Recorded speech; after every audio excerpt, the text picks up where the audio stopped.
tous et bienvenue sur ma chaîne, la bibliothèque d'Emilie. Alors je parle un petit peu du nez, j'ai sûrement le bout du nez tout rouge, mais je sors tout juste d'une grosse grippe, pas totalement remise, mais bon, il y a un moment il faut quand même se lever et faire autre chose que de comater dans le lit ou dans le canapé. Mais du coup voilà, désolée d'avance pour ce son un peu nasillard que vous risquez d'entendre sur cette vidéo, puisque je suis pas vraiment totalement remise. Mais il faut quand même que je vous tourne cette vidéo qui va concerner les sorties de janvier 2024, puisqu'on est bientôt en 2024. Normalement le jour où vous voyez cette vidéo, c'est même demain je crois. Voilà, et il y a de très belles sorties qui nous attendent en janvier, comme toujours, parce que c'est la rentrée d'hiver. Après que les maisons d'édition se soient mis à l'arrêt un petit peu pendant les fins d'année, notamment novembre, décembre, il n'y a plus trop de sorties. En janvier, ça revient à balle. Mais pour être honnête, moi c'est surtout en février qu'il y a énormément de sorties qui m'intéressent. Et ça a été finalement assez facile pour moi de faire une liste de 10 titres qui me font de l'œil en janvier. Je vous rappelle, comme à chaque fois, mes vidéos sont des listes un petit peu non exhaustives qui vont surtout parler des titres que j'ai le plus envie de lire ou alors que j'ai adoré, qui sont déjà dans ma bibliothèque, que je vais mettre sur ma wishlist. Bref, des choses que je suis sûre de vouloir lire. Évidemment, si vous souhaitez voir des sélections différentes, je vous encourage très vivement à aller regarder les vidéos des copines qui sont soit sorties, soit vont sortir dans les jours qui viennent, afin d'avoir vraiment un éventail complet de tout ce qui peut sortir en janvier. Mais moi je vais vous parler des 10 titres qui ont vraiment retenu mon attention. On commence fort le 3 janvier avec une sortie dont tout le monde parle, tout simplement puisqu'il s'agit de la nouvelle saga de Danielle L. Jensen, qui a écrit Le Pont des Tempêtes, qui est un bijou et que tout le monde adore. Et du coup elle arrive avec une nouvelle saga. Techniquement c'est une saga un peu plus ancienne au niveau du temps où elle l'a écrit, mais vu que on a publié en France que Le Pont des Tempêtes, voilà, c'est une nouvelle saga, mais techniquement elle a écrit avant. Il s'agit de Dark Shores, mais on sent que Madame Jensen elle aime bien tout ce qui est un peu univers maritime, puisque là on va être à fond dedans. On va suivre un peuple qui s'appelle les marins, qui sont tout bonnement des explorateurs des mers, et je crois qu'il y a eu la conquête de l'Est, mais qu'il est interdit de faire la conquête de l'Ouest. On va suivre deux personnages, une gardienne des secrets de la mer et un espèce de commandant dans voilà, une armée ou quelque chose comme ça. Et les deux vont être contraints de fuir pour diverses raisons. Et mon petit doigt me dit qu'à mon avis ils vont aller à l'ouest alors que c'est interdit. Je pense qu'on va partir sur une romance, je pense qu'on va partir sur de l'exploration, sur la mer, sur peut-être des pirates et des sirènes, ce genre de choses. En tout cas j'ai très hâte de le découvrir. Personnellement je ne le lirai que cet été, puisque pour moi ça crie l'été et que vous le savez je suis plutôt une lectrice de saison. Mais en tout cas c'est un titre qui finira dans ma bibliothèque à un moment ou un autre, c'est sûr et certain. Le 3 janvier toujours, mais chez Corrigan cette fois-ci. C'est un titre que vous avez déjà vu pas mal tourner je pense, puisque c'est un petit peu le titre qu'ils mettent vraiment en avant en ce moment. Il s'agit de Les Garçons Perdus de C.M. Stern, et donc ça va être une fantaisie un petit peu, comment dire, historique, qui va vraiment s'imbriquer dans un espèce de Londres un peu victorien à mon sens, et qui va surtout être une romance entre deux hommes, qui va parler de surnaturel puisqu'on va avoir des vampires et un jeune homme qui va en gros vendre ses attributs au plus offrant dans les bas-fonds de Londres pour tout simplement pour survivre. Et c'est à ce moment là qu'un vampire va lui proposer un pacte. Voilà, j'en sais pas plus, je sais que ce titre fait énormément de bruit et il va faire du bruit à mon avis, et ça sort donc le 3 janvier. Un jour plus tard, le 4 janvier, va sortir Foxglove d'Adalyn Grace, donc le deuxième tome de la trilogie de Belladonna, que vous avez pas mal vu tourner. Moi personnellement je l'ai déjà lu, j'ai beaucoup aimé ce deuxième tome. De base, l'histoire de Belladonna, c'est l'histoire de Signa, qui est une jeune fille qui peut un petit peu passer entre le voile entre les vivants et les morts, et qui du coup va pouvoir avoir une discussion et puis surtout voir le personnage de la mort, et elle va aussi avoir une certaine tendance à essayer de s'empoisonner pour arriver justement dans cette espèce d'entre-deux, puisqu'elle ne semble pas pouvoir vraiment mourir. Et elle va arriver dans une nouvelle famille, puisque en fait cette jeune fille, malheureusement la mort la suit un peu partout et tous ses tuteurs meurent un par un, et du coup elle va arriver dans une nouvelle famille. Et là sa cousine qui s'appelle Blythe je crois est assez malade, elle est plutôt mourante, et en fait elle va essayer de découvrir ce qui lui arrive parce qu'elle sent que c'est pas normal. Bref, c'est une trilogie que j'aime beaucoup, alors que pourtant j'avais détesté sa dernière duologie qui était Le Trône des Sept Îles ou un truc comme ça. J'avais vraiment pas aimé du tout, et là j'ai beaucoup aimé. Alors c'est pas un coup de cœur, mais on sent qu'il y a vraiment une maturité dans l'écriture que je lui reprochais, et dans l'écriture de ses personnages notamment. Donc voilà, c'est une saga que j'aime beaucoup, j'ai lu le tome 2, je l'ai beaucoup aimé et je pense que vous avez tous très hâte de le découvrir également, donc ce sera le 4 janvier. Le 10 janvier, chez Faubourg Marigny, va sortir La fille de l'illusionniste de Amika Parik, et pour tout vous dire, je ne l'ai pas encore lu, mais ce roman est un coup de cœur pour 99% des flamboyantes, donc les partenaires de la maison d'édition, qui l'ont déjà lu. On a un groupe et il y en a beaucoup qui l'ont déjà lu et qui l'ont adoré. Du coup j'ai vraiment très hâte de le découvrir. C'est un roman historique, comme souvent avec Faubourg Marigny, qui va se passer en 1938 avec une jeune fille qui s'appelle Léna et qui en fait est la fille d'un responsable d'un cirque qui s'appelle le Cirque des Merveilles, et elle évolue dans cet univers depuis toujours. Et un jour elle va sauver un jeune petit juif, et de là va se nouer une espèce de relation amicale entre les deux. Et puis surtout après 1938, vous vous en doutez, va commencer à arriver la Seconde Guerre mondiale, et donc voilà, tout va être un petit peu bousculé. Je sais que ce roman fait l'unanimité, donc j'ai très hâte de le lire. Je pense que je vais le commencer dès le 1er janvier, voilà, pour pouvoir vous donner mon avis juste le jour de sa sortie, donc le 10 janvier. À mon avis, s'il y en a un que vous devez acheter cette année, ce sera celui-là. Toujours le 10 janvier, mais cette fois-ci chez Brajlon, nous avons Dieu de jade et d'ombre de Silvia Moreno Garcia. Silvia Moreno Garcia, j'ai lu 2 de ses romans. Le premier c'était Mexican Gothic, que j'ai adoré, et le second c'était La fille du docteur Moreau, que j'ai vraiment pas aimé du tout. En même temps il avait des très mauvaises critiques, j'aurais dû m'en douter. Quoi qu'il en soit, là ça va être un petit peu mon ça passe ou ça casse avec cette autrice. Si jamais le 3e livre est une bonne découverte, je continuerai à lire Silvia Moreno Garcia, et sinon je considérerais tout simplement que Mexican Gothic était une espèce d'exception. Une belle exception, hein. Si vous l'avez pas encore lu, je vous conseille de lire parce que franchement il est chouette. Là on va toujours rester sur des influences très latines, puisque Dieu de jade et d'ombre, ça se passe au Mexique. On est dans les années 20, donc on a une ambiance aussi un petit peu jazz, un petit peu voilà. Et en fait on va suivre une jeune fille qui voudrait changer de vie tout simplement. Et un jour, en nettoyant la maison de son arrière-grand-père ou son grand-père qui est très riche mais apparemment elle non, elle va tomber sur un petit coffre très intriguant qui va en fait tout simplement contenir une relique Inca, donc à l'époque des Mayas, ce qui est énormément représenté d'ailleurs dans la couverture, on sent que ça va parler de ça. Et en fait ça va libérer un espèce de dieu ancien qui va faire un espèce de pacte avec elle. Pour moi on est beaucoup dans, vous savez, le pacte avec le diable. À mon avis on va se rapprocher de cette thématique.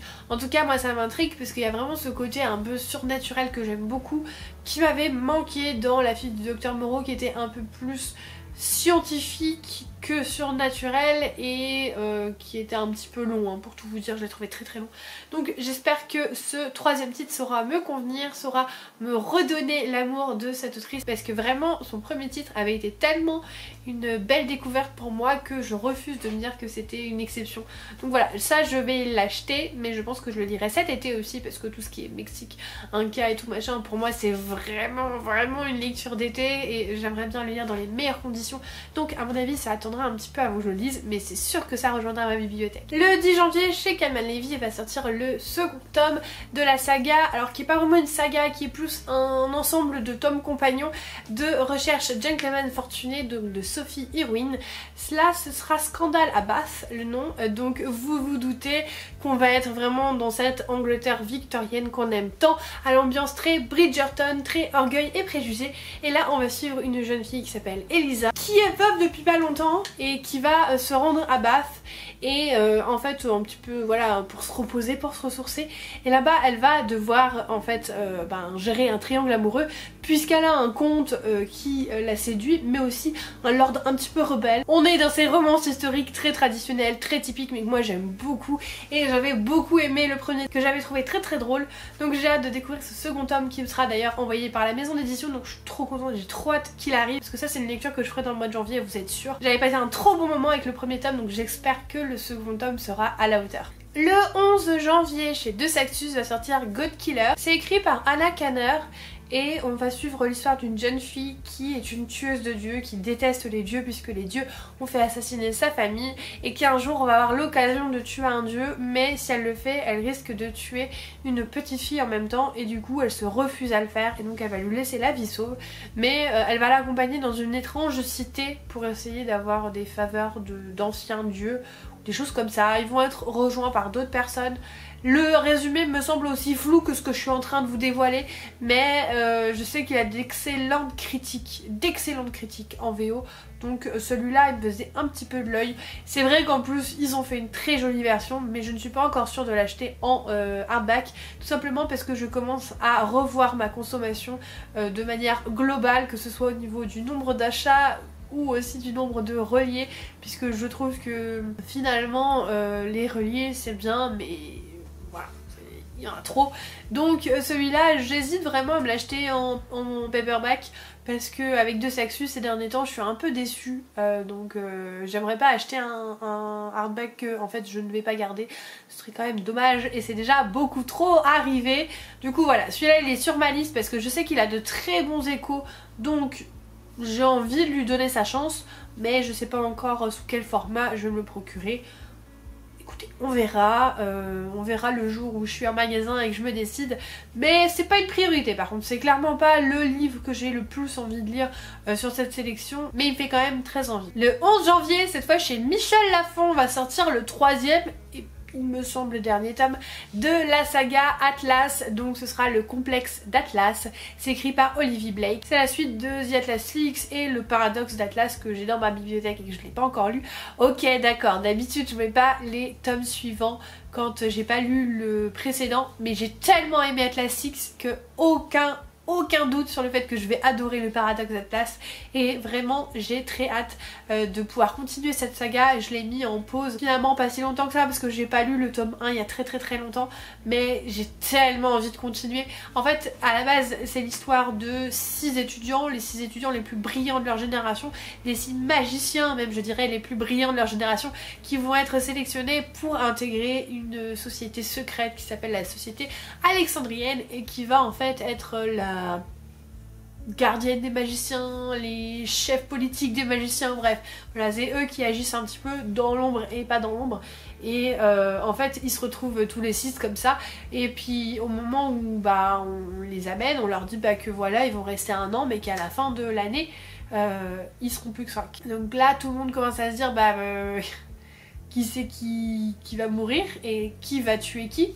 Voilà, c'est un truc très shakespearien, très Dark Academia, c'est vraiment un roman que j'ai adoré. Alors par contre c'est un huis clos, hein, il se passe tout dans le même bâtiment, donc ça n'évolue pas beaucoup à ce niveau là, donc il faut être assez faut s'attendre en fait à ce que ce soit une lecture assez lente, mais la plume était géniale et j'ai adoré les personnages, j'ai adoré les intrigues, donc j'ai hâte de continuer cette saga. Notez bien cette date, le 17 janvier chez Rajo va sortir enfin la traduction de This Vicious Grace, qui est donc Ce don perfide. C'est écrit par Emily Teld et c'est une histoire que j'ai adoré. Vraiment j'ai adoré cette histoire, je l'ai trouvée géniale. J'ai hâte d'ailleurs d'avoir le second tome qui devrait pas trop tarder à m'être envoyé puisque je l'ai acheté il y a quelques mois sur Fairyloot.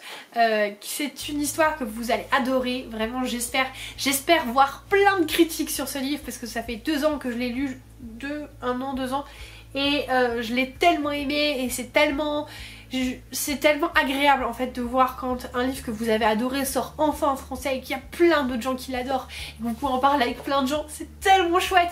Donc j'ai hâte que vous le découvriez. On va suivre une jeune fille dont j'ai oublié le nom, je crois que c'est Alessa mais je suis pas sûre, qui en fait est une finestra, ce qui veut dire que c'est un monde un peu bizarre où en gros vous avez des femmes qui sont faites pour être reines, on les appelle les Finestras, et elles ont un pouvoir, mais elles sont surtout là pour en fait faire un espèce de amplificateur du mari qu'elles vont choisir, qui vont du coup devenir leur roi. Sauf que le problème de notre héroïne, c'est que à chaque fois qu'elle touche quelqu'un, il meurt. Très pratique pour se marier, et du coup il y a beaucoup de ses fiancés ou de ses futurs rois ou de ses... Non, même d'ailleurs elle s'est mariée avec eux, mais au tout début voilà, ils se marient, ils s'embrassent, ils meurent. Et du coup elle a une sale réputation, mais en fait il y a une espèce d'apocalypse qui arrive tous les je sais plus combien d'années. Il y a une armée de démons qui en gros voilà, se déchaîne sur le royaume, et en fait elle est obligée de trouver un mari parce que c'est grâce à leur puissance combinée qu'en fait en général les les envahisseurs sont repoussés en gros. Et du coup bah elle continue d'essayer, et c'est là que va venir un nouveau garde du corps qui s'appelle Dante. Voilà, vous avez compris, qui est incroyable, qui est vraiment un beau boyfriend que j'aime beaucoup. Et bah je vous en dis pas plus, vous découvrirez par vous-même. Mais en tout cas c'est une fantasy, romantasy même d'inspiration italienne. Oh, vous êtes clairement à la Sicile, hein, les petits citrons, voilà, vous êtes à fond dedans. Et j'ai trop hâte de voir des retours sur ce livre parce que je l'ai trop aimé. Et j'ai vraiment aussi très hâte de récupérer le second tome. Et enfin le 31 janvier chez Calman Levy va sortir Fury. C'est le dernier roman de Alex Michaelides qui a déjà sorti Dans son silence et Les Muses. Voilà, moi j'ai lu que Dans son silence, j'ai Les Muses dans ma pile à lire, mais j'ai surtout adoré Dans son silence. Vraiment c'est un livre que j'ai surkiffé, je l'ai trouvé très prenant, c'est un thriller psychologique comme je les aime, et du coup bah forcément quand j'ai vu sur le catalogue Calman Levy qu'il sortait un nouveau roman, vous vous doutez que je l'ai demandé, et je pense que j'ai eu raison parce que c'est des choses que j'ai vraiment envie de lire et du coup j'ai trop hâte qu'il arrive à la maison. Pas tout de suite je pense parce que vu qu'il sort en fin de mois, je pense pas qu'on aura le livre tout de suite, mais j'ai tellement hâte de l'avoir. En plus ces derniers temps je me suis un petit peu remis au thriller, chose que j'avais pas mal délaissée, et en fait je me rends compte que bien choisi, j'adore avoir quelques thrillers de temps en temps. Pas lire que ça, pas en lire 4 par mois, mais 1 par mois déjà. C'est un plaisir, j'adore le suspense, j'adore être plongée comme ça dans ma lecture, de devoir tourner les pages en me disant mais qui a fait ça, quelle est la résolution en fait de tout ça. Et du coup j'espère vraiment l'avoir avec Fury. C'est une enquête en huis clos qui va se passer dans ce livre, et si vous me connaissez vous savez que j'adore le huis clos. On va suivre une jeune femme qui est star je crois, alors je sais pas si de cinéma, télé-réalité, mais bon c'est une célébrité on va dire, et elle va inviter ses amis quelques jours sur une petite île grecque loin de tout évidemment, et il va y avoir une tempête évidemment, et de nombreux secrets vont ressurgir. Bon, ça me semble assez logique, mais bon vous avez compris où je veux en venir. On est vraiment sur ce genre de huis clos qui quand c'est bien fait vous donne vraiment cette sensation d'étouffement, d'enfermement et de suspense, et j'adore, donc j'ai hâte de lire ça, j'ai vraiment hâte. Évidemment, vous vous en doutez, quelqu'un va mourir. Ce sont des tropes qui sont quand même assez classiques mais qui marchent. La preuve, je suis ultra excitée, ultra hypée, alors que c'est un truc qu'on a vu et revu plein de fois, mais j'ai hâte de le découvrir de la plume de cet auteur, de voir ce qu'il va en faire. Et celui-là je pense que je le lirai très rapidement une fois que je l'aurai reçu, c'est sûr. Et voilà, c'est avec un petit peu de difficulté que j'ai terminé cette vidéo, puisque je vous avoue que j'ai un petit peu du mal à respirer, ça s'entend, j'ai un peu du mal à parler, mais j'avais très envie de vous faire cette vidéo. C'est pas comme si j'en avais une autre à tourner juste après, mais ça c'est un autre souci. En tout cas, j'espère que cette sélection vous aura plu, n'hésitez pas à me dire quel est le livre qui vous tente le plus pour ce mois de janvier, et vu tout ce qui sort en ce moment, il y a forcément un livre qui vous tente, n'hésitez pas à me le mettre en commentaire, comme ça j'irai checker si jamais il n'est pas dans ma liste. Et puis évidemment, je vous remercie de tout le soutien que vous m'apportez. Normalement, à partir de l'année prochaine, je reprends 2 vidéos par semaine, ou du moins il y aura peut-être des semaines où il n'y aura qu'une vidéo, mais la tendance sera majoritairement à 2 vidéos par semaine. J'ai hâte de pouvoir revenir puisque j'ai eu besoin de prendre du temps pour moi, vous l'avez remarqué, j'ai eu besoin de lever le pied, voilà c'était comme ça, mais là j'ai très envie, je suis très impatiente de pouvoir revenir vous produire du contenu, et du contenu que je m'éclate à faire, donc voilà, j'ai hâte. Merci d'être là, merci de m'avoir soutenu même quand j'étais moins là, vraiment merci à vous. Évidemment si vous n'êtes toujours pas abonné, n'hésitez pas à le faire, mettre un petit pouce en l'air et un commentaire, c'est gratuit et ça fait super plaisir. Et puis ben comme d'habitude, en attendant la prochaine vidéo, je vous souhaite de merveilleuses lectures et je vous fais des bisous.